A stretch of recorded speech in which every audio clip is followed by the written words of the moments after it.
አዶናይና ጃኒ ሲጋቡ አይቻሉ። ስለዚህ አራት ልጅ ነው የምትወልዱት እና ተመለስ ይላል የሰራዊት ጌታ እግዚአብሔር። አዶናይ አንተ የቤተ ክርስቲያን ፓስተር ነው የምትሆነው። የጃኒና የአዶናይን መረጃ በነፃ አውጣ ብለውኝ 2 አንበሳ አምጡ ብያቸዋል። $300 እናንተ ተስፋ እንዳትቆርጡ ብላችሁ ጠብቁ። ተስፋ አትቆርጡ ያልኩት ነገር ይሄንን ጤና አባጨጓሬ እንዳታሙት። ይሄ ክፉ የ23 ግዙፍ ድርጅቶች ባለቤት የሆኑት አቶ በላይነህ ክንዴ ናቸው። በ4 ብር ድንጋይ መሸከም የቀን ስራ ሰርቻለሁ። ከፍተኛ የሆነ ችግርን አይቻለሁ። በቀን 1 ጊዜ በልቶ መዋል 97 እስከ 2001 በጣም ትልቅ ኤክስፖርተር እየሆነ መጣሁ። 2ኛ ደረጃ ወጣሁ በአገሪቱ ኤክስፖርት የሰሊጥ ኤክስፖርት። በባለ ሀብቱ ምክር የሀብቴን ጉዞ ሀብዬ ለመጀመር እዚህ ተገኝቻለሁ። 4.4 ሚሊዮን ብር የነበረውን በ3.7 ሚሊዮን ብር መግዛት ይችላሉ። እንግዲህ 3.7 ሚሊዮን ብሩን በ2 ዓመት ውስጥ ይመልሷል ማለት ነው። በ2 ዓመት ውስጥ መልሶት ከዛ በኋላ ያለው እንግዲህ ትርፉ ነው ማለት ነው። ይሰውዬ አሁን ላይ 3.7 ሙሉን ከከፈልኩ በዚች ብር ብቻ ሱቅ ማግኘት ይችላል። ካንተ የሚጠበቀው 3.7 ሚሊዮን ብሩን ከከፈል እኛ በ1 ዓመት ውስጥ ፉል ፊኒሽ አድርገን ቁልፍ መረከብ ብቻ ነው። ሰላም ብለናል። እጅ ነስተናል፣ አንገት ደፍተናል። ይሄው መተናል። ቤተሰቦች አጃይብ ከሚያሰኙ ቪዲዮቻችን ጎን ለጎን ተከስተናል። ባክህ ድምጽ ቀንስ፣ አትጩ። ሰላም ብለናል። እጅ ነስተናል፣ አንገት ደፍተናል። ይሄው መተናል። አጃይብ ከሚያሰኙ ጉድ ከሚያሰኙ ምን ተባለ ከሚያሰኙ ቪዲዮቻችን ጋር ተከስተናል። ከቪዲዮቹ ጋር እኔ ወንድማችሁ ተሙ ንጉሴ እንዲሁም ከካሜራው በስተጀርባ ክኑሩ ነስንሶ አጣፍቶ ከሽኑ የሚያቀርብላችሁ ግሴ ገሰላው ወየ የማር ወለላው አንድ ላይ በመሆን ነው። እኛ ጋር ሲመጡ ምንም አይነት ቼክ አንቀበልም፣ ማስያዣ አይሰራም፣ እንዲሁም ካሽ አንፈልግም አይደል? አዎ። እኛ ጋር የሚሰራው የሰብስክራይብ በተኗን ነሃ አርጋችሁ ከርበት ብላችሁ የደወል ምልክቷን ለኖቲፊኬሽን ነሃ አርጋችሁ ከርበት ብላችሁ የላይክ ምልክቷን ለማበረታቻ ነሃ ለኔ ነሃ ለግሴ ነሃ ለናንተ ስታደርጉልባችን በደስታ ትላለች ማለት ነው። ኢትዮጵያ ውስጥ ያላችሁ VPN ከፕሌይ ስቶር ከአፕ ስቶር ላይ በማውረድ በማብራት እንድትኮመከሙት ማክበር እንገልጻለን። ቪዲዮ ላይክ እያደረጋችሁ ዳይ ወደ ቪዲዮ። ስለ ቲክቶከር ጃኒና ስለ ቲክቶከር አዶናይ እንግዲህ በዛው ይቀዘቅዛል። ነገሮቹ ተፈተው በስነ ስርዓት ሂደታቸውን ይቀጥላሉ። ያቆማል ብዬ አስቤ ነበረ። አሁን ላይ ግን እንደ አዲስ እየጎፈላ እያደርገነነች እንኳን ልትረሳ እየተባለ ሁሉም ሰው የራሱን ሐሳብ እያመጣ እየሰጠ ነው። ስለ ቲክቶከር ጃኒና ስለ ቲክቶከር አዶናይ መነጋገሪያ ሐሳብ የሰጠው ፓስተር ምን አለ? አዶናይና ጃኒ ሲጋቡ አይቻሉ። አይ ቲንክ አሁን ተለያይተዋል። መልእክቱ ግምት የሚሆነው አብሮ ባሉ ሰዓት ብናገር ነው። ስለዚህ 4 ልጅ ነው የምትወልዱት። እግዚአብሔር ለአገልግሎት ይፈልጋል። ማንን ነው የሚፈልገው? አዶናይ። እሺ። አሁን ልጅቷን ትቷታል። ራሷን ሱሳይድ ለማድረግ እንዲህ ሚዲያ ላይ አይመስልም፣ ግን ጠላት እንደዛ አስቦ እየሰራ ነው ያለውና ተመለስ ይላል የሰራዊት ጌታ እግዚአብሔር። አዶናይ አንተ የቤተ ክርስቲያን ፓስተር ነው የምትሆነው። ድነ በእግዚአብሔር መንግስት ውስጥ ነው ማይ። ይሄ ደግሞ በህይወትክ ላይ ይሆናል። ፓስተር አዶናይ ሆነ ማለት ነው። ይሆናል። ፓስተር አዶናይ ይሆናል። አትናደድ። አልተናደድኩም። አንተም ልክ እንደዚህ ተጠርተክ እኮ ነው የመጣው። ይጠራል። ሰው አይጠራም አይደለም፣ ግን ግራ ገብቶ ፓስተሩ ምን አለ? አዶናይ ወንድማችን ፓስተር ይሆናል። እህታችን ጃኒና አዶናይ ተጋብተው 4 ልጆችን ይወልዳሉ ያፈራሉ ብሏል። እንግዲህ ጋድ ብለስ ኢትዮጵያ፣ ጋድ ብለስ አሜሪካ፣ ኧረ ጋድ ሰደኝ ኢትዮጵያ። አይ ቀጥል ብለን ይህ ጉዳይ የቲክቶክ ትሬንድ ከመሆን በዘለለ አያልፍም። ነገሮች ባጭር ይቋጫሉ ቢባሉም ጉዳዩ የተስፋፋው እምነት ላይ ወዳሉ ሰዎች እየተዘዋወረ እየገባ ነው። እውን አዶናይ ፓስተር አዶናይ የሚለውን ማዕረግ ያገኛልን? እንዲሁም እህታችን ጃኒ የፓስተር አዶናይ ባለቤት ለመባል ዝግጁ ናትን? የ4 ልጆች እናትና አባት ለመሆን ውስጥ ለውስጥ ምን እየተሰራ ነው? ምን እየተባለ ነው? ኧረ ምን እየተወራ ነው? ምን እየተባለ ነው? ምን ይፈተፈታል? እኔን ግርም የሚለኝ እነሱ ባለ ጉዳዮቹ ራሱ እኛ በእንደዚህ ልክ እንደምናወራው ስለ ራሳቸው የሚያውቁም አይመስለኝም። ይሄ ኢቢሲ፣ CNN፣ አልጀዚራ፣ ኢቲቪ፣ አባይ ቲቪ ወዘተረፈ ኢቲሲ የሆነ ወንድማችን ሁሉ አማራሽን ገበያ አታውጣትን እስቲ እንስማት።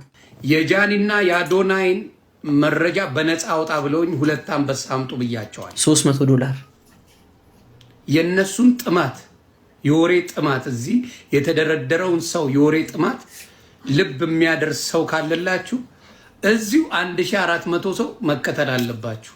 ሲወርድ ነው የምነግራችሁ። ከወረደ ይነገራቸዋል። 2 አንበሳ በነፃ ኢንፎርሜሽን አቁመናል። ከባድ ኬዝ። እንግዲህ እንደሰማችሁት ወንድማችን ዮኒ ማኛ፣ እነ ሞጣ ቀራኒዮ ዮኒ ጓያው ብሎ ይጠሩታል። እነ ቲክቶከር ቤታዮ ጋር ደግሞ እቴቴ ብለውትም ይጠሩታል። ልጁ ብዙ ስም ነው ያለው። እንደሰማችሁት $300 ሁለት አንበሳ። ይህ ማለት በኢትዮጵያ ኦልሞስት ወደ 50 ሺህ ብር ካልሰጣችሁኝ እንዴት ብዬ የሰዎቹን ታሪክ አልዘረግፍም። ምን ይሉታል? የሰውን የትዳር ፍቺ ታሪክ ወደ ቢዝነስ መቀየር፣ ሃይማኖት እንደመቀየር ቀላል አድርጎታል። አንተ ለሱ ቀላል ነው። የስ ሂካን የተባለለት ኦባማ እኮ ብሎታል። የሱ ሂካን ነው። ለነገሩ እሱ የስ ሂካን የተባለለት ሰው ነው። በእርግጠኝነት የምነግራችሁ ይቺን ወሬ ለመቃረም ሁለት አንበሳ በአሜሪካ $300 በኢትዮጵያ ደግሞ ኦልሞስት 40 እና 50 ሺህ ብር አውጥቶ ይቺን ሁለት ፍሬ ወሬ ለመስማት የሚቃርም ይኖራል። ኧረ ምን ይኖራል? አለ እንጂ አለ። ጉዳዩ በዚህ አላበቃም። መንታ እህቱ እንዴ የመወለድ እኮ ቋንቋ ነው። እህቱ በላት የሱ መንታ እህት በምላስ ማለት ነው። ምን አለች እስቲ እንየው። አቤት አንተ ግን በክርስቶስ በስመ አብ። ኧረ ቶሎ ቶሎ ነገር ለምንድን ነው ውጪ ማትነግረኝ እንደዚህ? የትም እንዳትሄዱ ጋድ ብለስ አሜሪካ፣ ጋድ ብለስ እኔን ወሰደኝ አሜሪካ። ለማንኛውም የዚህም ጉዳይ መጨረሻ በዚህ ቪዲዮ ማጠናቀቂያ ላይ አስቀምጬላችኋለሁ። አንድ ለህይወታችሁ በጣም የሚያስፈልግና እንደ ጥያቄም እንደ መልስም የሆነ ነገር ላጋራችሁ። እኛ የሰው ልጆች መሆን ከምንፈልጋቸው የመጀመሪያውና ግንባር ቀደሙ ባለሀብት ወይም ባለጸጋ ስላችሁ ደግሞ ባስተሳሰብም በቁስም ማለት ነው። ነገር ግን ብዙዎቻችን መሆን እንፈልጋለን እንጂ እንዴት እንደሚኮን መንገዱን የማናቅ ስፍር ቁጥር የለንም። ብልህ የሚባሉ ባለሀብቶች ሀገራችን ኢትዮጵያ ላይ በጣት የሚቆጠሩ ናቸው። ከነርሱም መካከል የቀድሞ የቀን ሰራተኛ አሁን ላይ ደግሞ የ23 ግዙፍ ድርጅቶች ባለቤት የሆኑት አቶ በላይነህ ክንዴ ናቸው። ቀጥታ በ75 ብር ኮከብ ዱቄት ፋብሪካ የ75 ደሞዝ የወር ደሞዝ ተቀጥሬ አማራ ክፍል ማውጪ ሰርቻለሁ። በ4 ብር ድንጋይ መሸከም የቀን ስራ ሰርቻለሁ። ከፍተኛ የሆነ ችግርን አይቻለሁ። በቀን አንድ ጊዜ በልቶ መዋል፣ ራብ ምን እንደሚመስል፣ ማጣት ምን እንደሚመስል ያየሁበት ዘመን ነው። ከዛ በኋላ እናቴ የቡና ንግድ ፈቃድ ስለነበረ በእጇ ለክፍለ ሀገሮች የሚሰጥ ቡና እጣ ሲመታ ለእሷ ደረሳት። ያንን የደረሳትን ቡና እኔን ልጇን ፈልግ አገኘችና እንሽጥ አለችኝ። ሸጥነ። 10 ሺህ ብር አትርፈን ሸጥነ። እዚህ አዲስ አበባ መጥቼ ሚዛን ከሰው ተውሼ ስሜም ጀብሎ የሚል ነበረ። ብዙዎች አሁንም ሲያዩኝ በኮብራ ሲሄድ ይገርማቸዋል። ቅቤና ማር ማከፋፈያ እዚህ ጎጃም በረንዳ ላይ ያስኩ። ከዚህ ቀደም ቪዲዮአቸውን አቅርቤላችሁ ነበረ። ባለሀብቱ የመጀመሪያው ከሸክምና ከመላላክ ተነስተው የሀብታቸውን ዳዴ የጀመሩበት መርካቶ ላይ ሱቅ በመክፈት ነው። አሁን አዲስ አበባ ላይ ስራ ለመጀመር ሲታሰብ ቀድሞን ከሚያስጨንቁና ከሚያሳስቡ ነገሮች መካከል የመጀመሪያውና ግንባር ቀደሙ የቤት ወይም የሱቅ ኪራይ ነው። ይህን ጉዳይ ለምን አነሳኸው ካላችሁኝ አሁን ከዚህ ቀጥሎ የማሳያችሁ ቪዲዮ ለጥያቄያችሁ ግልጽ ያለ መልስ ይሰጣችኋል። ዛሬ እዚህ የተገኘሁት በባለሀብቱ ምክር የሀብቴን ጉዞ ሀብዬ ለመጀመር እዚህ ተገኝቻለሁ። መግቢያችን ላይ እንደነገርናችሁ ሀብታም ለመሆን መንገዱን ያሳየን ባለሀብት ታሪኩን አጫውቻችኋለሁ። መርካቶ ላይ የመጀመሪያ ሱቁን በመክፈት አሁን ላይ የ23 ግዙፍ ድርጅቶች ባለቤት ነው። አሁን ላይ አንድ ሱቅ መርካቶ ላይ ለመከራየት ከ100 ሺህ ብር በላይ ነው። በዚህ ሁኔታ እንዴት ነው መዝለቅ የምንችለው? ለዛ ደግሞ መፍትሄ ያስፈልጋል። አሁን ላይ በ100 ሺዎች ከፍለው ሱቅ መከራየት በጣም ከባድ ነው። ነገር ግን እሱን ችግር የሚቀርፍልኝ መፍትሄ ለማግኘት አንድ ቦታ ተገኝቻለሁ። ሰላም፣ እንዴት ነህ? ሰላም ነው አለው። እግዚአብሔር ይመስገን። የት ነው የተገኘ ነው? መልካም በመምጣት በጣም ደስ ብሎናል። እኔ ዳዊት እባላለሁ። የሜሪት ፕሮፐርቲስ ሽያጭ ሱፐርቫይዘር ነኝ። እናንተም እንግዲህ የተገኛችሁት ሜሪት ፕሮፐርቲ ውስጥ ነው። እንግዲህ አሁን እንዳልከው ብዙ ሰዎችን የመኖሪያ ችግርና የንግድ ሱቅ ፍላጎቶቻቸውን በዚህ ሰዓት ላይ እያሟለን እንገኛለን። ጀስት እንግዲህ ስለ ሜሪት ፕሮፐርቲስ አንዳንድ ለማያውቁን ደንበኞች ለማሳወቅ ያክል እንግዲህ ሜሪት ፕሮፐርቲስ ከ15 ዓመት በላይ የተለያዩ ንግዶች ላይ የተለያየ የቢዝነስ ዘርፎች ላይ ቆየ አንጋፋ ድርጅት ነው። ከዛ መካከል እንግዲህ አንደኛው አማና ፒፒአር የፓይፕ ፋብሪክ ያለው ካምፓኒ ነው። አማና ኢምፖርት ኤክስፖርት፣ ኢትዮ ሴራሚክ፣ ከዛ በተጨማሪ ደግሞ ሃይላይነር ሪል ስቴት የሚባል ቦሌ ራማዳ ሆቴል ጋር ሲስተር ካምፓኒ ነው። ወደ አንድ G+25 የሆነ አፓርትመንትን ገንብቷል። ከዛ በተረፈ እንግዲህ ወደ ቤተል አንፎ አካባቢ ላይ ደግሞ እንደዚህ ሰፋ ያሉ መንደሮችን የገነባ ካምፓኒ ነው ማለት ነው። አሁን እንግዲህ እንዳልከው በሜሪት ስም መሀል ከተማ ላይ አፓርትመንቶችንና የንግድ ሱቆችን እየሸጥን እንገኛለን። ከዚህ ቀደም እንግዲህ 1-4 ወር ሆኖናል አፓርትመንቶችን ለሽያጭ አውጥተን ኦልሞስት ፕሮግረሳቸውን በሚያስደንቅ ሁኔታ ላይ ነው የሚገኘው። G+24 የሆኑ አፓርትመንቶች ናቸው። እነሱን እንግዲህ ኦልሞስት እንግዲህ ዲዛይኑን እና ያለውን ደግሞ ዲቴል ኢንፎርሜሽን በደንብ አሳያለሁ። አሁን ላይ ሱቅ ለመግዛት የሚፈልጉ ሰዎች በጣም ከሚፈልጓቸው ከሚያነሷቸው ጥያቄዎች የመጀመሪያው ሎኬሽን ነው። ምክንያቱም ሱቅ ሲባል ገበያ ያለበት ቦታ ጥሩ ገበያ መሳብ የሚችልበት ሎኬሽን መሆን ይፈልጋል እና ትክክል ኤግዛክት ሎኬሽኑ የት አካባቢ ነው? እሱን ብትነግረን። መልካም ሰው እንግዲህ አሁን ሱቃችን የሚገኘው አንተ እንዳልከው አንድ ለምሳሌ የገበያ ማዕከል የመጀመሪያው ፕራዮሪቲ መሆን ያለበት ሎኬሽን ነው ወይ ደግሞ አካባቢው ለንግድ የሚመች መሆን መቻል አለበት። እኛ እንግዲህ ቅድም እንደነገርኩ ሜሪት ፕሮፐርቲ በደንብ በመጀመሪያ ፎከስ የሚያደርገው ሎኬሽን ላይ ነው። ቅድም እንዳልኩ አፓርትመንቱ ኦልሬዲ መጀመሪያ ያገነባንበት መሀል ከተማ ፒያሳ እሪ በከንቱ ፍሬንድሺፕ ፓርክ ፊት ለፊት አጠገብ ላይ ነው። አዲስ የተመረቀው አራዳ ፓርክ አለ እሱ ጋር ነው። ከዛ በተጓዳኝ እንግዲህ አሁን እንዳልከው የንግድ ሱቆችን ደግሞ በጣም ወሳኝ የሆነ ቦታ ላይ ተክለ ሃይማኖት መሀል መርካቶ ተክለ ሃይማኖት ላይ ነው እንግዲህ የንግድ ሱቆችን አሁን ለሽያጭ የወጣ ነው። መርካቶ ላይ በጣም ቀውጢ ገበያ ያለበት ቦታ ነው። G+4 እንደመሆኑ መጠን ቢያንስ በምን ያክል ጊዜ ውስጥ ለከስተመሮች ለቤተሰቦቻችን ማስረከብ ትችላላችሁ? ህንፃው እኛ ምን አድርገናል መሰለ፣ የመጀመሪያው ሴንሲቲቭ ነገር ምንድነው? አሁን ብዙ ሰዎች ላይ ጥያቄ ያለው ዴሊቨሪ ታይም ነው። እኛ ምን አድርገናል? በጣም በፉል ኮሚትመንት ሙሉ ፕሮጀክቶቻችንን አውትሶርስ አድርገን ለቻይኖች ጃንግሱ ኮንስትራክሽን ይባላል ለነሱ አውትሶርስ አድርገን በ1 ዓመት ጊዜ ውስጥ ሰርተን እናስረክባለን ማለት ነው። እንግዲህ ይሄ ህንፃ G+4 ነው ያደረግነው። ቤዝመንት አለው። እንግዲህ ቤዝመንቱ ላይ በቂ ፓርኪንግ አስቀምጠናል። የፓርኪንግ ችግር አይኖርም። ከዛ በተጨማሪ እንግዲህ ሙሉ ኤሪያው የሚሆነው 8400 ካሬ ነው። እኛ ግን ምን አድርገናል? የኮሪደር ይሄ ማስተር ፕላኑን ታሳቢ በማድረግ ህንፃውን 6700 ካሬ ላይ ያሳርፈን የፓርኪንግ ስፔስ ሰጥተን ከዛ በተጨማሪ ደግሞ ዙሪያው ላይ 4ቱም መንገዶች ይወጡለታል። ህንፃው አሳያለሁ ዲዛይኑ 4ቱም መንገዶች ናቸው። በ4ቱም አቅጣጫ መግቢያ ይኖረዋል ማለት ነው። ስለዚህ G+4 የሆነ ህንፃ ነው። ፉሊ ስታንዳርድ የሆነ ሊፍቶች ያሉት ስኬሌተር ያለው ከዛ ወደ 20 የሚሆኑ ደግሞ በየፍሎሩ መጸዳጃ ቤቶች አሉት። ከዛ በተጨማሪ ደግሞ ኦፕን ዳውንም ያለው የትኛውም ዳይሬክሽን ላይ የትኛውም ደንበኛ ቢገባ ምንም አይነት ብሎኬጅ ወይ ደግሞ መከለል ሳይኖረው የትኛውንም ሱቅ አክሰስ ማድረግ የሚችሉባቸው ናቸው ማለት ነው። አሁን እጃችሁ ላይ ምን ያህል ካሬ አለ? እንደገና ደግሞ ያከፋፈል ሁኔታ ከሀገር ውጭ ያሉ ቤተሰቦች አሉን። ከሀገር ውጭ ሆነው እንዴት መግዛት ይችላሉ? አንደኛ ጥያቄ ነው። ሁለተኛ ደግሞ እዚህ ሀገር ላይ ጥሪት አፍርተው የማስተዳደርም ሁኔታ እንትናለ እና እንዴት ነው በእናንተ በኩል እንዴት ይደረጋል? እሱንም እኛ ምን አድርገናል መሰለ፣ አሁን የንግድ ማዕከል ሲሆን ቅድም እንደነገርኩ መርካቶ ነው።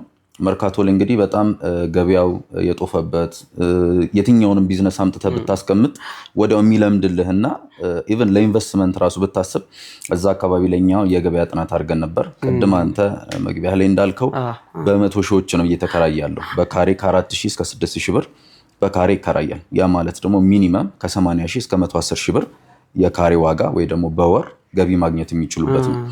ምን አድርገናል እኛ አንድ ሰው መጥቶ እንደ ኢንቨስትመንት እንኳን አስቦት ቢጀምር ቅድም ያልነውን ዋጋ እንደ ኢንቨስትመንት ማግኘት ይችላል። ያ ማለት እንግዲህ አንድ ሱቅ ገዝቶ ለምሳሌ እኛ ጋር አሁን ከ22 ካሬ እና 32 ካሬ አሁን አቬለብል አሉን።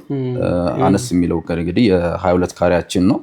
ለምሳሌ ያከለ እንኳን 22 ካሬውን ብነግርህ ሙሉ ክፍያው አሁን ወደ 3.7 ሚሊዮን ብር ይሆናል። ይሄ ግን የሚሆነው በአንተ ለሚመጡ ደንበኞች ነው። ቅናሾችን አዘጋጅተናል። እንግዲህ ወደ 10% ካምፓኒው ያወጣው ቅናሽ አለ።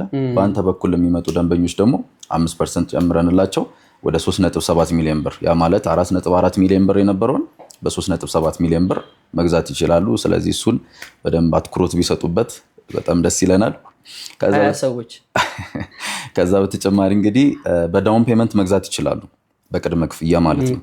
ያ ማለት አሁን ለምሳሌ 22 ካሬውን በ1.3 ሚሊዮን ብር ገዝተው ቀስ እያሉ ደግሞ ፕሮግረስሊ የግንባታ ሂደቱን እያዩ በአንድ ዓመት ውስጥ የ7 ዙር የክፍያ ፔመንት ማይልስቶን አዘጋጅተናል። በሱ መስተናገድም ይችላሉ። ለምሳሌ አብዛኛው እንግዲህ ሱቅ የሚፈልገው ነጋዴ ነው። ነጋዴ ከሆነ ደግሞ ብሩን ምናልባት በአንዴ ኢንቨስት ማድረግ ላይ ፈልግ ይችላል፣ እየሰራበት ቀስ እያለ ስለሚሄድ። ስለዚህ ቀስ እያለ በዳውን ፔመንት እየከፈለ ፕሮግረስሊ መጠቀም ይችላል። እንግዲህ በተሙ መጥቼ ጭንቅናሽ ማግኘት ፈልጋለሁ ካለ ደግሞ በአንድ እንግዲህ 15% ቅናሽ ተጠቃሚ መሆን ይችላል ማለት ነው። ሌላኛው እንግዲህ 32 ካሬም አለን ብያለሁ።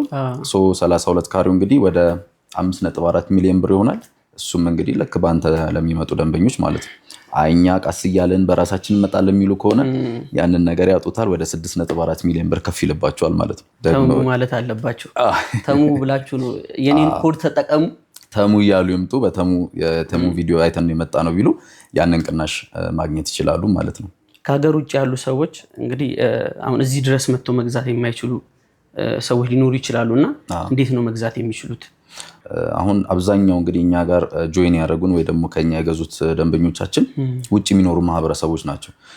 እነሱ ምንድነው የሚያደርጉት? አንደኛ ብዙ ፕሮሞሽን ላይ ወይ ደግሞ ቀጥታኛንም ኮንታክት ያደርጉናል። ከስር በምናስቀምጠው ስልክ፣ ዋትስአፕም ቴሌግራም ላይ ኮንታክት ያደርጉንና ደንበኛ ወይ ደግሞ ተወካይ ይልካሉ ማለት ነው። ቤተሰብ ሊሆን ይችላል፣ ጓደኛ ይመጡና ለምን በአይን የታየ ነገር ዋስትና አለው፣ ማረጋገጫውም ትልቅ ነውና መጥተው ሳይቱን ፕሮግረሱን ያዩታል። ቢሮ ውስጥም ያለውን እንቅስቃሴ እያንዳንዱን አግሪመንት ላይ እያንዳንዱን ጥያቄዎች ከመለስንላቸው በኋላ ተወካዩ ምናልባት መክፈል የሚችል ከሆነ ራሱ ከፍሎ አግሪመንቱን ውክልና ካለው መውሰድ ይችላል። ካልሆነ ደግሞ እዛው ባሉበት ሀገር በዲኤችኤን ልከልንላቸው ራሳቸው ፕሮሰስ አድርገው ፈርመው መጨረስ እንችላለን ማለት ነው። እንደሚታወቀው አሁን ላይ ዶላር እየጨመረ ነው። ዶላር በጨመረ ቁጥር እቃ ይጨምራል። እቃ ጨምሯል። ጨምሩ የሚባል ነገርም አይኖርም ወይ? እሱን ግልጽ ብታደርግ። በጣም አሪፍ ጥያቄ ነው የጠየቅ። ባይዘው የብዙ ሰው ኮንሰርንም እሱ ነው። አሁን እኛ ጋር መጥተው ኮንታክት ሲያደርጉን መጀመሪያ የሚጠይቁን ነገር ዶላር ሲጨምር ይጨምርብናል ወይ ደግሞ ማቴሪያል ሲጨምር ይጨምርብናል ወይ? እኛ ጋር በአፋችን ሳይሆን አግሪመንት ላይ ያስቀመጥነው ነገር አለ።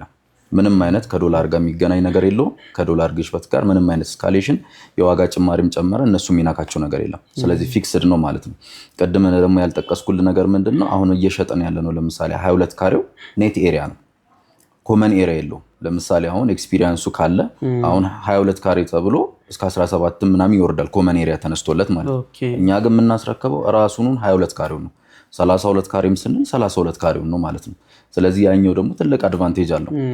ብዙ ሰው አሁን ትልቁ ችግር የካሬ ልዩነት እንዳልከው ደግሞ የዋጋ መጨመር መቀነስ፣ አብዛኛው ጊዜ አይቀንስም ይጨምርብናል ነው የሚሉት። ግን እኛ ጋር ግን ፊክስድ ነው። ቅድም ያልኩ 3.7 ሚሊዮን ብር አንዴ ከከፈሉ 3.7 ሚሊዮን ብር በአንድ ዓመት ውስጥ ሱቃቸው መጠበቅ ነው የሚጠበቅባቸው። ምንም አይነት ጭማሪ የለውም ማለት ነው። እንግዲህ ከኢንቨስትመንት አንጻር ብዙ ደንበኞች አብዛኛው የሚመጣው እኛ ጋር እንግዲህ ነጋዴና ኢንቨስተር ነው ወይ ደግሞ ኢንቨስት የሚያደርጉ ሰዎች ናቸው። አከራይተው በኋላ ላይ ትርፍ ለማግኘት የሚያስቡ ደንበኞች ናቸውና በደንብ ቼክ ማድረግ ያለባቸውና ኖቲስ ማድረግ ያለባቸው ነገር ቅድም እንዳልኩ ኤሪያው በጣም ወሳኝ ኤሪያ ነው። አሁን ለምሳሌ ሌላ አካባቢ ላይ ስም መጥቀስ አይጠበቅብኝም፣ ግን ሌላ አካባቢ ላይ ኢንቨስት ብታደርግና መሀል መርካቶ ላይ እዛው ሴንተር የሆነ ቦታ ላይ አንድ ሱቅ ብትገዛ ያለውን ትርፍ ቅድም በፊገር እንዳስቀመጥኩት ለምሳሌ ከ4,000 እስከ 6,000 ብር በካሬ ይከራያል ብያለሁ። ይሄ 22 ካሬው እንግዲህ ኦልሞስት ካልኩሌት ብታደርገው ወደ 110,000 ብር ይመጣል። ይሄንን እንግዲህ በአመት ብትመታው እንግዲህ 3.7 ሚሊዮን ብሩን በሁለት ዓመት ውስጥ ይመልሷል ማለት ነው። በሁለት ዓመት ውስጥ መልሶት ከዛ በኋላ ያለው እንግዲህ ትርፉ ነው ማለት ነው ይሰውዬ። ስለዚህ እንደ ኢንቨስትመንትን በጣም አዋጭና ቤስት የሆነ ሎኬሽን ነው የያዝነው ማለት ነው።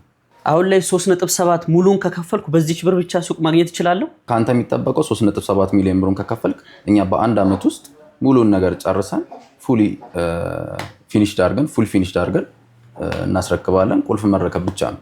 እንደው ከመጣው አይቀር ሱቅ ብቻ ነው ያላችሁ ወይስ አፓርትመንት ነው የሚፈልጉ ቤተሰቦች ያሉ አላችሁ ወይ? እጃችሁ ላይ አለና እንግዲህ የሚገርም ቅድም የመጀመሪያ ሳወራህ ትዝ ካለ በጣም ፎከስ የምናደርግበት ነገር ኤሪያ ነው። ለምን አሁን ኢቨን አፓርትመንት ራሱ ቢሆን ለመኖሪያ በጣም ተስማሚና ምቹ መሆን አለበት። ባይኖሩበት እንኳን አከራይተው ጥሩ ገቢ የሚያገኙበት መሆን አለበት። ለኢንቨስትመንትም እንዳልኩ ለራሳቸው ቢኖሩበት ደግሞ አዋጭና ተስማሚ የሆነ ኤሪያ ላይ ነው። መሀል ከተማ ፒያሳ ሪበከንቱ የድሮ አጠራሩ፣ አሁን ላይ ደግሞ ከፊት ለፊቱ አራዳ ፓርክ፣ ካጠገቡ ደግሞ ፍሬንድሺፕ፣ ሻገር ሲሉ ደግሞ ቤተ መንግስት ያለበት፣ በጀርባቸው ደግሞ ሸራተን የሚገኝበት መሀል እንግዲህ ፕራይም የሚባል ሎኬሽን ላይ አፓርትመንቶችን እየሸጥን ነው። ነፋሻማ ኤሪያ ነው። እዛ አካባቢ ላይ እንግዲህ ልጆች ቢኖሩ ወጥተህ ወክ እያደረክ መጫወት ትችላለህ። ፕሌይግራውንዶች አሉት፣ የመዋኛ ገንዳ አለው፣ ጂምናዚየም አለው፣ ስፓ አለው፣ ሁሉን ነገር ያሟላ ነው እና ጀስት ስለ ህንፃው እንኳን ዲቴል ኢንፎርሜሽን ለመንገር ህንፃው G+24 ነው የሚሆነው የአፓርትመንታችን። 3 ቤዝመንት ይኖረዋል የመኪና ማቆሚያ። እስከ 4ኛ ድረስ ደግሞ ኮሜርሻል የንግድ ሱቆች አሉት። 5 እና 6 ግን ለየት ባለ መልኩ ፓርኪንግ አድርገነዋል። ለመኖሪያ አፓርትመንቶቹ ራሱን የቻለ ፓርኪንግ አለው ማለት ነው። ያ ማለት እንግዲህ 15 ካሬ አሳይ እንደሆነ የመኖሪያ የመኪና ማቆሚያ ፓርኪንግ ስፔስ ይኖራቸዋል ማለት ነው። ከዛ ከፍ ሲል እንግዲህ አፓርትመንቶቹ ናቸው። እዚህ እንግዲህ ባለ 1 ባለ 2 እና ባለ 3 መኝታ ይኖረናል። ጀስት ግን እንደ ምሳሌ ብዙ ሰው እንግዲህ የሚወደው 95 ካሬ ባለ 2 መኝታ አለን። እሱን እንግዲህ እንደ ምሳሌ ወስደልህ አጠቃላይ ክፍያው ወደ 11.8 ነው የሚሆነው። ይሄንን እንግዲህ ምን አድርገናል? ቅድም እንዳልኩ ቅናሾች እንግዲህ አሁንም የሱቁን እንደሰጠን ሁሉ ለአፓርትመንቱም አሁንም በአንተ ለሚመጡ ደንበኞች ቅናሾችን ልንሰጥ ነው። ግን ለተወሰኑ ሰዎች ነው። እሱን አሳስበ ንገርልን። እነዚህ 20 ሰዎች እንግዲህ ሱቅ ገዝተው ቤትም ከደገሙ እስከ 30% የሚደርስ ቅናሾችን እናዘጋጅላቸዋለን። ለብቻው 30%? ለቤቱ 30% ቅናሽ አለው እና በጣም ብዙ ቅናሽ ነው የወጣ ነው። ስለዚህ እሱንም ተጠቃሚ እንዲሆኑ ይሄኛው እንግዲህ ሳይት ላይ ሁሉ ነገር የተሟላለት ነው። የከርሰ ምድር ውሃ አለው፣ ስታንድ ባይ ጀነሬተር፣ ሁሉ ነገር የተሟላለት ሌክዠሪ የሚባል አፓርትመንት ነው። ሰፈሩና ኤሪያውን የሚመጥን ማለት ነው። እዚህ ኤሪያ ላይ እንግዲህ እንዳልኩ ፈጠን ብሎ መጥተው የራሳቸውን ቤት የዲሊቨሪ እንትኑ እንደ ሱቁ ነው ወይስ የተለየ ነው? የተለየ ነው። አሁን አፓርትመንቱ ላይ ኦልሬዲ አሁን ፕሮግረሱ ተጀምሯል። ቅድም እንደነገርኩ ኦልሞስት 4 ወር አካባቢ ሆኖናል። ግን ምን አድርገናል? በ4 ወር ውስጥ የሚገርም ነገር የቁፋሮ ስራ ሙሉ በሙሉ ጨርሰን ሙሉ ኤሪያው 4400 ነው ህንፃው የሚያርፍበት ማለት ነው። ግዙፍ ህንፃ ነው። 4400 ነው። 4 ብሎኮች ናቸው የሚኖሩት እዚህ ህንፃ ላይ። እንግዲህ ቁፋሮ ጨርሰን እስከ 2ኛ ቤዝመንት ድረስ ኦልሬዲ ሙሌት ሞልተናል፣ ማት ፋውንዴሽን ማለት ነው። ስለዚህ የ2 ዓመት ተኩል ጊዜ ይኖረዋል። በ2 ዓመት ተኩል ጊዜ ውስጥ ዲሊቨር እናደርጋለን። ተመሳሳይ ፕሮጀክት ነው። ልክ ለሱቁም እንደ አውትሶርስ እንዳደረግ ነው እዚህ ጋም ለቻይኖቹ አውትሶርስ አድርገነዋል። ዲሊቨሪ ታይም እና ኳሊቲ በጣም ማተር ስለሚያደርግ ማለት ነው። አፓርትመንቱ ላይ 30% ቅናሽ አለ ብለኛልና 30% ሲቀነስ አሁን ምን ያክል ብር ይሆናል? ቀደም እንደነገርኩ እንግዲህ አሁን ይሄ ቅናሽ ለትንሽ ጊዜ የወጣ ለአጭር ጊዜ የወጣና ለትንሽ ሰዎች 20 ሰዎች የወጣ ነውና ቀደም እንደነገርኩ ሙሉ ክፍያው 95 ካሬው 11.8 ነው። 30% ሲቀነስላቸው ደግሞ 8 ሚሊዮን ብር ይሆናል። 8.2 ሚሊዮን ብር ማለት ነው። 8.2 ሚሊዮን ብር ኔት ከከፈሉ ባለ 2 መኝታ እጃቸው ላይ ማለት ነው። እጃቸው ላይ የሰጠኸኝ መረጃ በጣም ደስ የሚልና አትራክት የሚያደርግ ነውና እኔ ለቤተሰቦቼ ግልጽ ለማድረግ ነበር የመጣሁት። ግን ሐሳቤን አስቀይሩኛል። እንደነገርኳችሁ የ23 ድርጅቶች ባለቤት መነሻው መርካቶ ነበር። መርካቶን ደግሞ እንደምታውቁት የምስራቅ አፍሪካ ትልቁ ገበያ ዋነኛው እምብርቷ ላይ ነው ያለው። እናም የትኛውንም ቢዝነስ ብትጀምሩ አትራፊ የሆነበት ቦታ ስለሆነ እናንተ 20 ሰዎች እኔ ፈልጋችኋለሁ ተሙን ብላችሁ ከመጣችሁ ዲስካውንት አለ። 10 ነበረ 5 ለኔ ተጨምሯል 15%። የትኛውን ሱቅ ትመርጥልኛለህ? 22 ካሬ ወይስ 32 ካሬ? እኔ እንግዲህ ለአንተ መመርጥልህ ያ ምንም ጊዜ ሰፋ ያለ ካሬ ብትይዝ የተሻለ ነው ብዬ አስባለሁ።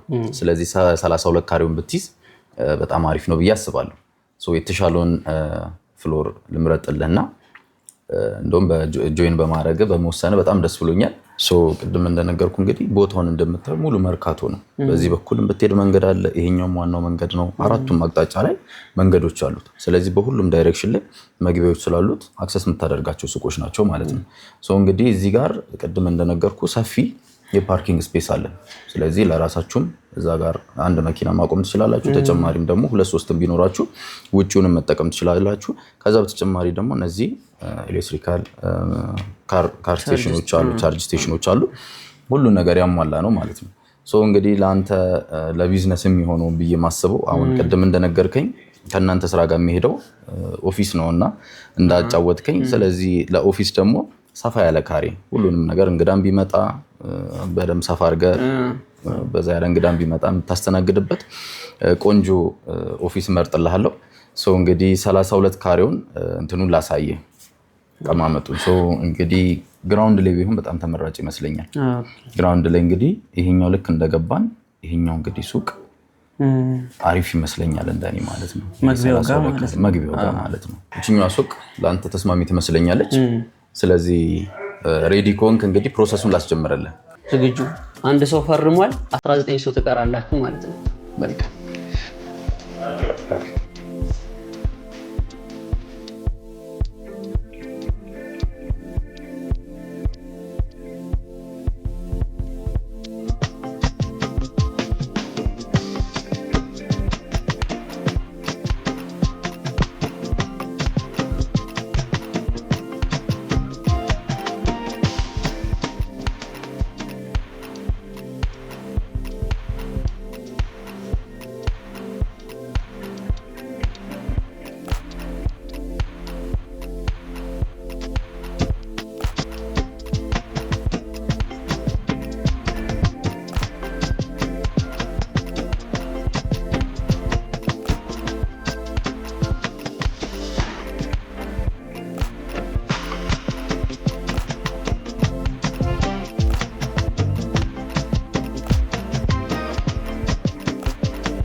እሺ ወደ ቲክቶከሮቹ ጉዳይ እንመለስና ዱባይ ነው ቀለበታችሁ? የት ነው ቀለበታችሁ? ወይንስ ምናምን ብያላልኩም የዛን ቀን ጋይስ።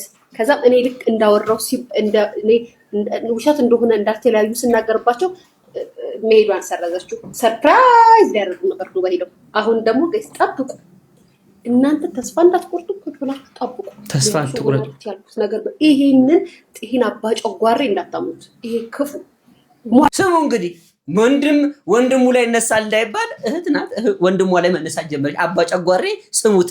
እንግዲህ ጉዳዩ እንዲህ የተጋጋለ ቀለበቱ ዱባይ ነው። ፓስተሩ በዚህ በኩል 4 ልጆች ይወልዳሉ። አዶናይ ፓስተር ይሆናል። በዚህ በኩል ደግሞ 2 አንበሳ ካላወረዳችሁልኝ ወይ ፍንክች የአባቱ ልጅ። ብዙ ፉከራዎች እየመጡ ነው አሁን ላይ።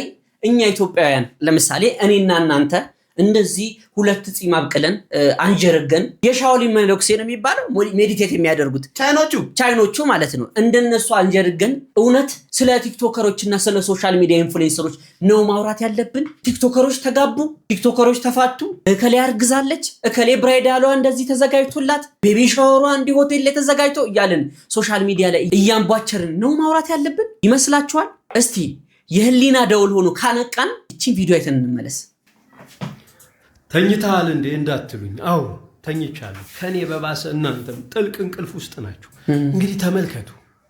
ጣሊያን ትንሽዬ የወይራ ምርት፣ ትንሽዬ የወይን ምርት፣ ትንሽዬ ስንዴ አምርታ ምርቶቿን ከራሷ የምግብ ፍላጎቶች አልፎ ለዓለም አስተዋውቃ ኢኮኖሚዎቿን እንዴት እንደገነባች ፓስታን የሰርክ ምግባችን አድርገዋለች። አስቡት።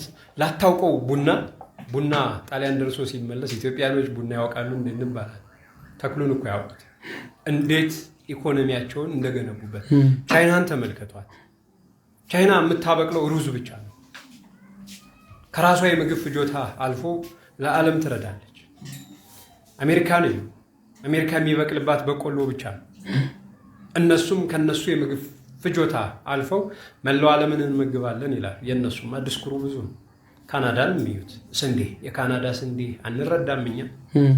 አፈር ይሉት ክብር፣ ውሃ ይሉት ጸጋ፣ ተፈጥሮ አድልታ ሰጥታን ከአዝዕርት አማርጠን የምንዘራ የምናበቅል እኛ ግን አሁንም በራብ ጠኔ ነን። ስንዴው፣ ገብሱ፣ በቆሎው፣ ማሽላው፣ ዳጉሳው፣ ባቄላው፣ አተሩ፣ ምስሩ የሚገኝባትን ሀገር ይዘን ቦረና ይራባል፣ ወሎም በድርቅ ነው። ጎበዝ አልተኛንም ትላላችሁ። ተኝተናል። ኧረ ተኝተናል። የሚያነቃን ጠፍቷል። ስትነቁ አንኳኩልኝ፣ በሬን እከፍታለሁ። ማንም እንደተኛው እኔም እተኛለሁ። ትክክል።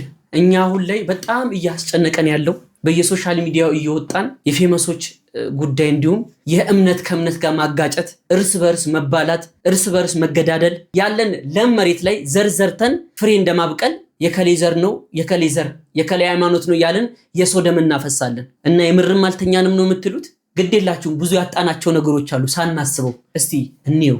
እንግዲህ ዝም ማለት ከገዳዮች ጎን መቆም ስለሆነ መተናል። እንግዲህ ለሟቾች ነፍስ ይማር ነው። እንግዲህ ተራቸው ደርሶ የሚሞቱ ሰዎች ዛሬ ንጹሃን ሰዎችን ጨፍጭፈዋል። እንግዲህ ያው የምናውቀው ነገር ነው። ቤተክርስቲያን ተቃጥላለች።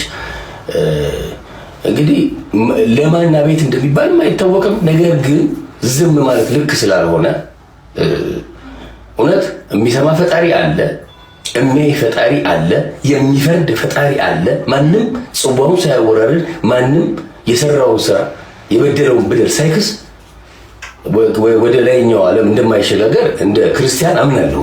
ስለዚህ ቅጣታቸውን ይቀበላሉ እናምናለን። ነገር ግን እየተጎዳ ነው እና መቼ ነው የሚያበቃው? የወገን ሞት መቼ ነው የሚያበቃው? መርጦ አልቃሽ ትባላለህ ስትናገር። አትግደሉን ነው ሌላ አይደለም። እንደ አትግደሉንም አትበል የሚባልበት ሀገር ላይ ነው ያለው። ልክ አይደለም። አሁንም እንላለን አትግደሉን። አሁንም እንላለን ወገኖቻችን አታጥቁብን። ለዛው ንጹሃን አርፈው የተቀመጡ ወገኖች ምንም የማያውቁ ፈጣሪያቸውን የሚያመልኩበት ቤተክርስቲያን ተቃጥሏል።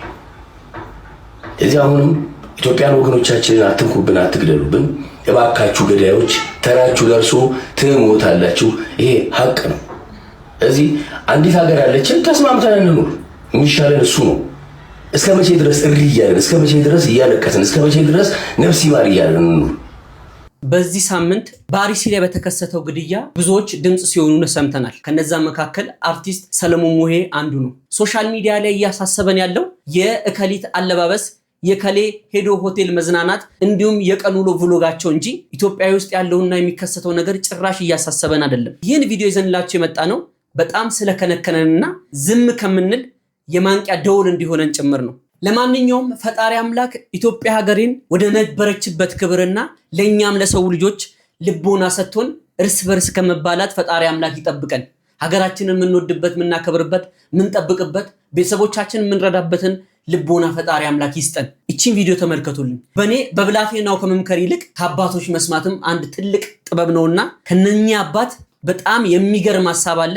ከእሳቸው ተቀብለን እንመለስ። ሁላችንም ሱስ ውስጥ ነው ያለ ነው። በሱስ ተይዘናል።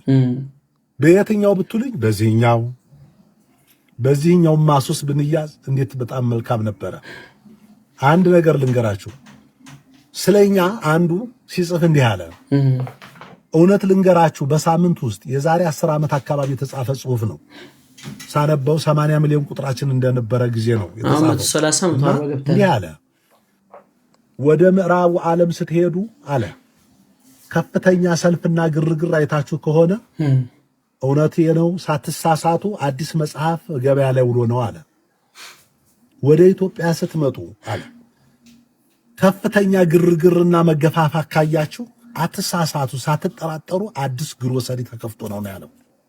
በዚህ ልክ ነው የገመቱን ፈረጆቹ እንኳን። ስለዚህ ይሄን የመሰለ ህይወት እያለ ሁላችንም በዚህ ሱስ ውስጥ ተይዘናል። ከዚህ መውጫ መንገዱ ይሄ ነው። ከዚህ መውጫ መንገዱ ይሄ ነው። ሁላችንም ከዚህ ውስጥ በሂደት እንዲያወጣን መጠቀም የሚገባንን ብቻ እየተጠቀምን ያላስፈላጊ የሆነ ጊዜ የምንጨርሰው ያላስፈላጊ ትውልድ የምናጣውን ልጆቻችን የምናጣውን በዚህ ለመውጣት እንሞክር። ይሄ ነው ማውጫው መንገዱ። ሁሉም ሰው በየቤተ እምነቱ በየራሳችን የእምነት መጽሐፎች ውስጥ መልሱን እናገኛለን። አሁን ላይ የሚበጀን ይቅርታንና ፍቅርን መስበክ ነው እንጂ መባላት አይደለም። ካጣነው በላይ አሁን የምናጣው በጣም ይቆጨናል። ከስላችን እየሾለኩብን ያሉት አዲሱ ትውልድ በጣም ያስፈራናል። ቤተሰቦችም ልጆቻችሁን ማየታችሁን እንዳዘነጉ፣ የእምነት አባቶችም ምዕመናኑን ማየታችሁን እንዳዘነጉ ሁላችሁም ኃላፊነት አለባችሁ። ፈጣሪ አምላክ ልቦና ይስጠን፣ ልቦና ይስጣቸው። ቤተሰቦች ቪዲዮውን አይታችሁ ጨርሳችኋል፣ አፕሮቫል ሰጥተናችኋል። እስካሁን ድረስ አብራችሁ ስለነበራችሁ ከልብ እናመሰግናለን። በእርግጠኝነት በዚህ ቪዲዮ በጣም እንደተማራችሁበት እንዲሁም ራሳችሁን እንደገመገማችሁ እንደታዘባችሁበት እርግጠኛ ነኝ። ሁሌ ሳቅ ጨዋታ ብቻ አይደለም አይደል? እያሳቀን እያዋዛን ግን መደር ያሉ እውነታዎችን ወደ እናንተ የምናቀርብበት ቻናላችን ነው። ሐሳብ አስተያየት ካላችሁ ኮሜንት ሴክሽን ላይ ጻፉልን፣ በውስጥም እንቀበላለን። ቴንክ ዩ